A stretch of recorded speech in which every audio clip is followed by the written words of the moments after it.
Last summer, when the Axis Summer Offensive Fall Blau kicked off, I did a special for all of you deployment enthusiasts out there outlining the forces facing each other before all hell broke loose. With the Battle of Kursk, the 1943 Axis Summer Offensive, beginning July 5th, I thought I'd do the same.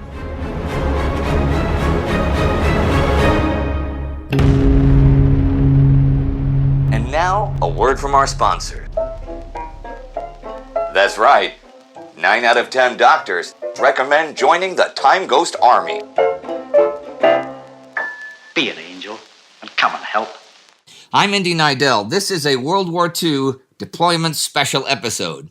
I'll look at the attackers first. These deployments are as of July 1st, 1943. You can find these deployments in a variety of sources, of course, but the specific numbers I use come from Glantz and House's The Battle of Kursk.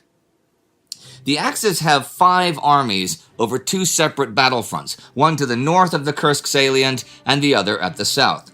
In the north, Günther von Kluge's Army Group Center features 3 of these armies. From the very north, we first see the Oral Bulge due north of Kursk, and it is Rudolf Schmidt's 2nd Panzer Army that is on the northern and eastern flanks of it. It's called a Panzer Army, but at the moment, it has 14 infantry divisions and just 1 Panzer Grenadier Division, 160,000 men strong, organized in the 55th, 53rd, and 35th Army Corps. These are backed by a Panzer and Security Division. The total armor strength is 325 tanks and assault guns. I've discussed the plans for the offensive several times before, so we know the main thrust in the north of the Kursk salient is to be by Walter Model's 9th Army. He has 335,000 men, 590 tanks, and 424 assault guns in 21 German and 3 Hungarian divisions. 14 of these are infantry, 6 are Panzer, and 1 Panzer Grenadier. He has 20th Corps to the west, 23rd Corps to the east, and 3 Panzer Corps, 46th, 47th, and 41st, in the center. 47th is to spearhead the attack. There is also a reserve of 2 Panzer and 1 Panzer Grenadier divisions with 184 tanks. Walter Weiss's 2nd Army is at the very west of the Kursk salient, the nose, 96,000 men strong. They are 8 infantry divisions and 3 anti-tank groups organized into 2 corps, 13th and 7th, and are operating as a link between Army Groups Center and South. In the rear, Kluge has 4 security divisions, the 1st SS Cavalry Division, and parts of those 3 Hungarian divisions. They're mainly for anti-partisan work, and they don't have a lot of artillery or other heavy equipment. Erich von Manstein commands Army Group South at the southern end of the Kursk salient. This features Hermann Hoth's 4th Panzer Army, 224,000 men strong. This army has 3 corps of 10 total divisions. On the left is 52nd Corps, 3 infantry divisions that are to mainly defend. In the center is the 48th Panzer Corps. That's 1 infantry division, 2 Panzer divisions, and the Panzer Grenadier Großdeutschland division. To their right is the 2nd SS Panzer Corps and its 3 Panzer Grenadier divisions. This whole Panzer Army has 925 tanks and 170 assault guns, but none of these are with the 52nd Corps on the left. To the right of 4th Panzer Army is Army Detachment Kempf, 126,000 men, 344 tanks, and 155 assault and anti-tank guns. Werner Kempf has 3 corps, 3rd Panzer, 11th Army, and 42nd Army in 9 divisions. All of the tanks are with the main strike force, the 3rd Panzer Corps. The 24th Panzer Corps, with its 112 tanks, is in reserve. Manstein's army group has a total of 22 divisions, 6 of them Panzer and 5 Panzer Grenadier. He and Kluge are facing an enemy that has far greater numbers of men and machinery. I will also look at the Soviets from north to south. Sokolovsky's Western Front fields 2 armies at the north end of the Orel Bulge, 50th and 11th Guards. 11th Guards is built around 12 rifle divisions in 3 rifle corps.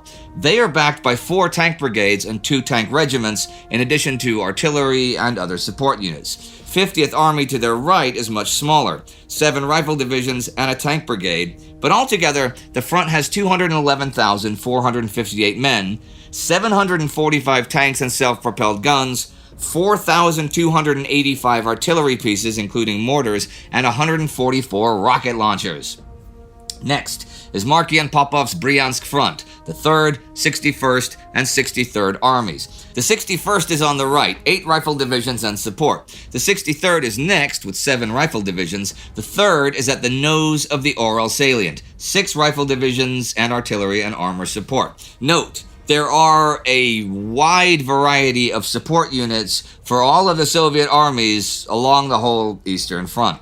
Popov's front has 433,616 men, 847 tanks and self-propelled guns, and 7,642 big guns and mortars.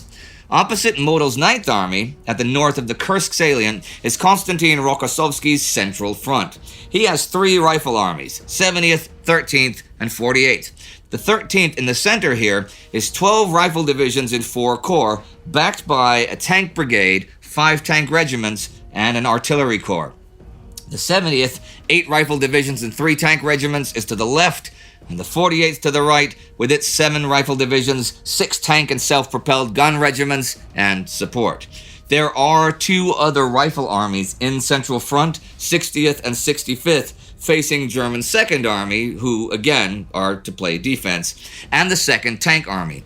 Rokossovsky also has a lot of various formations in reserve, and his total strength is 711,575 men, 1,785 tanks and self-propelled guns, 11,076 big guns and mortars, and 246 rocket launchers. When we get to the southern part of the Kursk salient, we get to Nikolai Vatutin's Voronezh front. He has 6 armies. The 38th Army, 6 rifle divisions and 2 tank brigades, and 40th Army, 7 rifle divisions, 2 tank brigades, and a heavy tank regiment, also face 2nd Army. The main defenders here against Hoth and Kempf are the 6th Guards and 7th Guards armies. These armies have 2 rifle corps of 7 division each, armor support, and over 20 artillery regiments. They do have relatively long fronts to defend, about 60 kilometers each. To their rear, in reserve, is the 69th Army, the 1st Tank Army, and the 35th Guards Rifle Corps, also the 2nd Guards and 5th Guards Tank Corps, and loads more artillery. Vatutin's total strength is 625,591 men, 1,704 tanks and self-propelled guns, 8,718 big guns and mortars, and 272 rocket launchers. Now, behind the Bryansk, Central, and Voronezh fronts, in even more reserve, is Ivan Konyev's Steppe Front. They'll hopefully have a big role in the planned Soviet counteroffensive if they can stop the enemy from reaching Kursk. That's a whole 5 rifle armies of 32 divisions, the 5th Guards Tank Army, and 6 total cavalry, tank, and mechanized corps, for a total strength of 573,195 men, 1,639 tanks, and 8,510 big guns and mortars. They're also a sort of insurance policy should the enemy achieve breakthrough approaching operational depth, which he kind of always has so far this war. Rodion Malinovsky's southwestern front is to the south along the Kharkov axis, but they're not really going to be hit as a part of the German Kursk plans.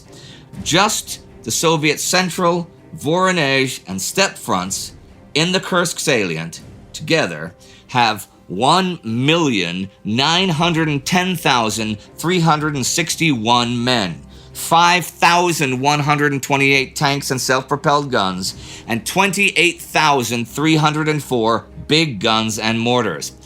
German Army Groups Center and South have 780,900 men, and 2,928 tanks and assault guns. So you can see that the numbers very clearly favor the Soviets, who are also playing defense in well-prepared and heavily mined defensive positions in multiple layers. The 6th Luftflotte supports Army Group Center, and the 4th Army Group South, 730 and 1,100 combat planes strong, though particularly the 6th has serious issues with fuel, and much of its ground weaponry is directly supporting 9th Army, so can't really also defend airfields. As for the Soviets, the 1st Air Army supports the Western Front with 1,300 planes, the 15th Air Army the Bryansk with 1,000, the 16th Air Army the Central Front with around 1,000, and the 2nd Air Army the Voronezh Front with 900. So that's the basic setup. As I said, the offensive is to kick off the 5th, and the plan really is for a straightforward assault against prepared positions, which is exactly not what the German forces are designed for. Speed and mobility have always been their watchwords, not just blunt force. But I can't see the future, and maybe the attack plan is a real winner, and there is enough blunt force to overcome the numerical deficiency and carry the day. We'll see that soon enough in the regular weekly episodes. All we know for certain, looking at these deployments today, is that there will guaranteed be tens of thousands of dead soldiers, at least, on both sides.